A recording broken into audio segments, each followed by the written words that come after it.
So let's bring in Chicago native Fox News political analyst Gianno Caldwell, retired lieutenant with the Las Vegas Metropolitan Police Department Randy Sutton, and WMAL radio host Larry O'Connor. Welcome to all of you. Hi, Shannon.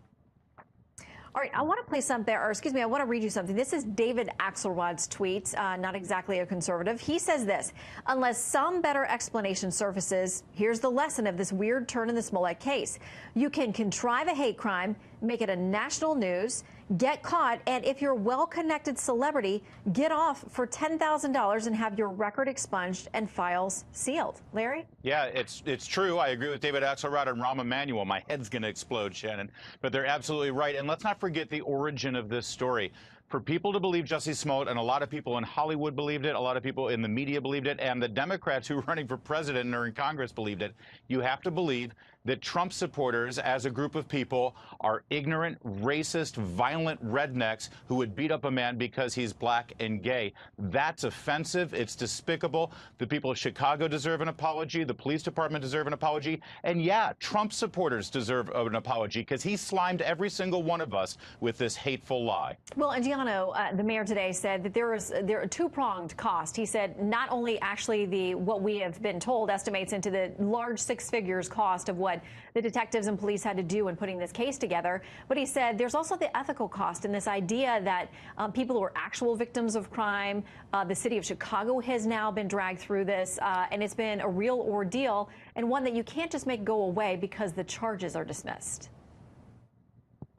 That's correct. And Shannon, I come tonight as a black man from the city of Chicago with a very heavy heart. What Jussie Smollett did was a complete and total betrayal of the conscience of our country. The fact that he used symbols of hate, a noose, knowing the dark history that our country has when it comes to slavery and racism, the fact that he was looking to manipulate the emotions of African Americans across this country, the fact that he was looking to ratchet up the vitriol of white Americans and black Americans against each other, no matter what the political party is not only disturbing an atrocity, but the fact is the matter of the state's attorney also helped with that. She aided and abetted this case by dropping it.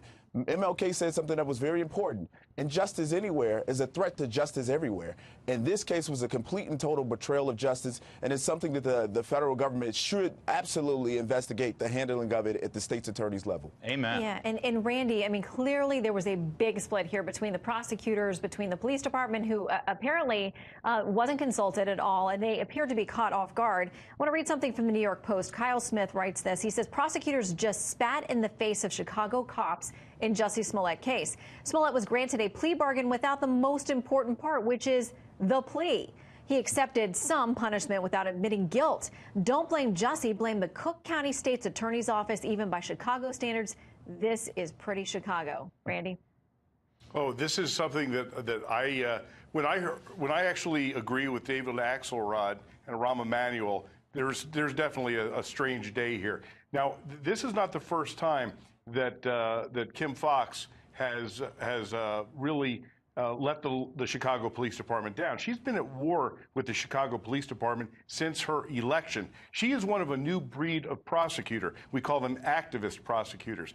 She isn't concerned with justice. She's concerned with politics. And she has literally spit in the face of the Chicago police. And you could tell the way she blindsided the superintendent of the police department and the mayor. She has waged war against the Chicago police, very much like Eric Holder weaponized the Department of Justice under the Obama administration against the police forces around the country. Kim Foxx has weaponized the Cook County District Attorney's Office against the police in Chicago. And Gianno, as a Chicago native who has great love for your city there, I mean, they'd already been through so much because of the Jussie Smollett allegations, the investigation, all of it. Does this just reopen the wound and cause all new problems as people try to move ahead and try to feel like there is a sense of justice somewhere in Chicago? You know what? I think that's a very important question, and you're right. It does open the wound. What's fairly problematic to me is the fact that I'm seeing social justice activists across this country who are saying, hey, what about the things that the police department has done in the past? You talk about Laquan McDonald, John Burge, things that you and I have talked about on this show many times before. The truth of the matter is, these cops did the right thing here. This wasn't a bunch of nefarious actors. He was treated like a victim, and now you have people that are blowing it out of proportion and blaming the police when the police are not to blame in this case. It is him. Well, he didn't show any remorse today. He maintains his innocence. And so if these files are sealed, we'll move forward from that point. But we remind folks that there is a potential federal situation for him dealing with the mailing of a letter that came before these attacks. So we'll watch that case as well. To all of our panelists, thank you guys tonight.